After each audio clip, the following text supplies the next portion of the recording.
In the beginning was the war. Oh, wait, wrong script. If you don't see the reason to study history, I totally understand you.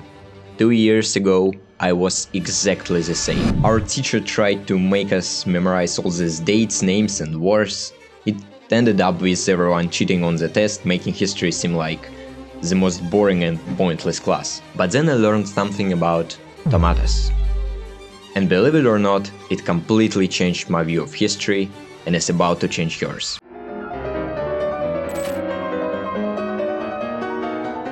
On the first glance, these little things don't seem interesting at all. You obviously had seen them in the supermarket, in the garden, had them in a salad, but what you didn't know about them, that up until 1820, they were considered poisonous. It had nothing to do with variety of tomatoes, and human bodies were just as normal as they are now.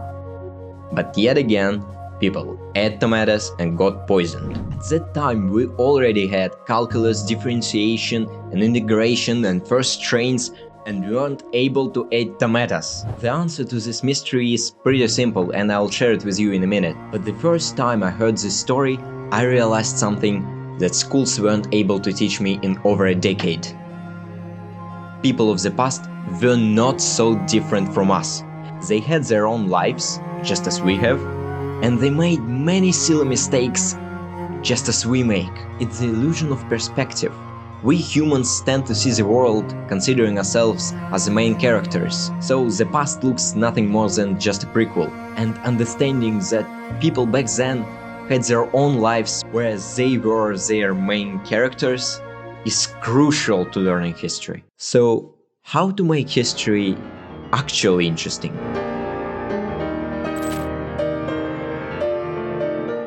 Picture this: a figure so captivating and contentious he could shift the destiny of entire nations with nothing but his allure.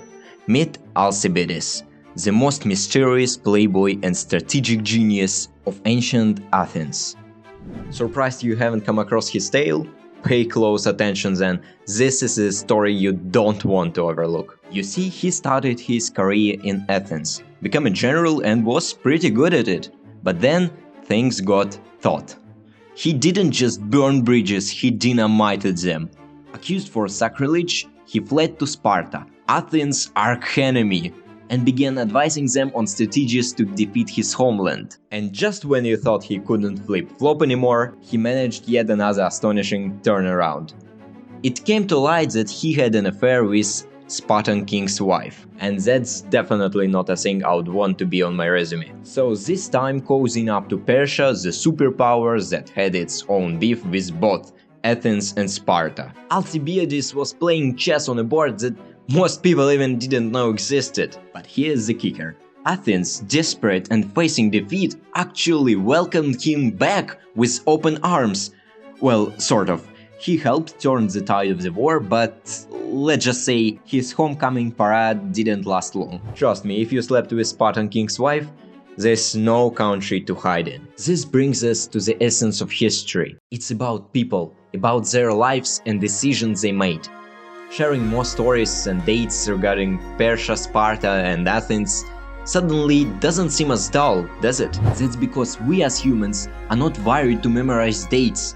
Storytelling is our true domain. We are driven by purpose, and our minds are designed for narratives, not just numbers. Now we edge closer to unraveling the enigma of tomatoes. But firstly, we need to discuss. Even if history is interesting, do you really need to learn it? Ever wondered why the new year kicks off on January 1st? It's not arbitrary. This tradition dates back to ancient Rome, a time when consuls, the city's leaders, took the office on this very day. Speaking of ancient Rome, let's tackle a quick riddle. On which month was Guy Julius Caesar born? Give it a moment. July, right? It's not a coincidence. He was named after the month? No. Month was named after him. Yes. Now you see, history is not about the past. It's about the destination between past and present. Consider the standard width of railways worldwide. 4 feet 8.5 inches.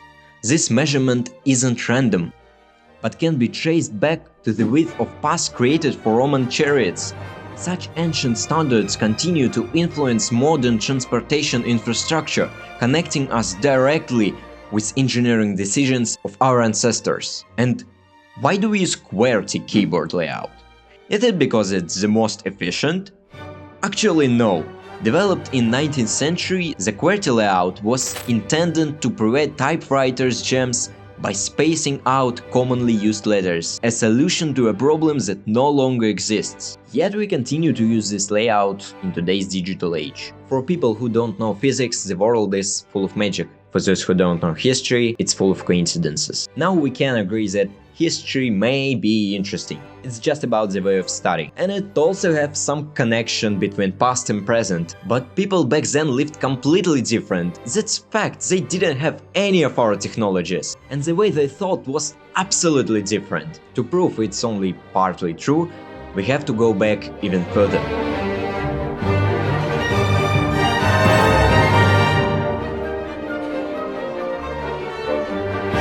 Imagine, if you will, a world without Wi-Fi, without smartphones, without, well, pretty much everything. Welcome to the Stone Age, where the hottest tech on the market is a sharp rock. As the time rolled on, humanity got its act together and started forming what we now call civilizations. Nestled in the Fertile Crescent of Mesopotamia, known as Cradle of Civilization, the earliest instance of customer dissatisfaction were etched onto clay tablets. Yes, believe it or not, customer service complaints are as old as civilization itself. Interestingly, all the literary works were inscribed on clay, leading to a rather unfortunate incident where a king was killed by a falling book. This was the time people realized knowledge is power. But here is a piece that truly stands out. A letter. Not just any letter, but penned by a student to his mother, Zina. The student begins his message by wishing her health. May the gods Shamash, Marduk and Ilabrat keep you forever in good health for my sake. This is where a good part of the letter ends. The other students' clothes get better and better year after year, while mine only gets worse. Why did you persist in making my clothes become poorer and scantier? The son of my father's assistant had 2 sets of good clothes, but for me, you couldn't even bother about 1 good set. I'm not kidding, that's literally 3000 years old letter. But what about Romans? These guys conquering everything they could and making us still think about their empire twice a day. But don't see history as something flat. They were not just conquerors of island, but also pioneers of leisure. Their bathhouses were so opulent they would make today's luxury spas look like simple mud puddles. They introduced the world to thermopolium, arguably the first iteration of fast food restaurant, and their version of YouTube, the gladiatorial games. Interestingly, these games also served as platform for advertisement, with gladiators endorsing products mid-battle. As I said, some things never change.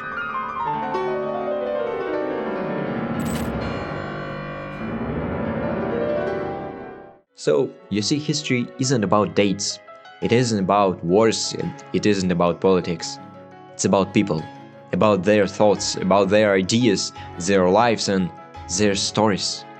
It's also not so much about them as about us. And whether or not it is boring also depends on how we study it. So, I think to make a free history video course here on YouTube with some free additional materials including summary, memes, quotes, recommended literature, most important facts to remember, and most interesting stories not to miss. I'm eager to hear your thoughts. Would you be interested in content like this? Drop your feedback in comments below, smash that like button, and always remember not to eat tomatoes on a powder plates, because the acid nature of tomatoes reacts with powder, leading to a toxic connection. Thank you.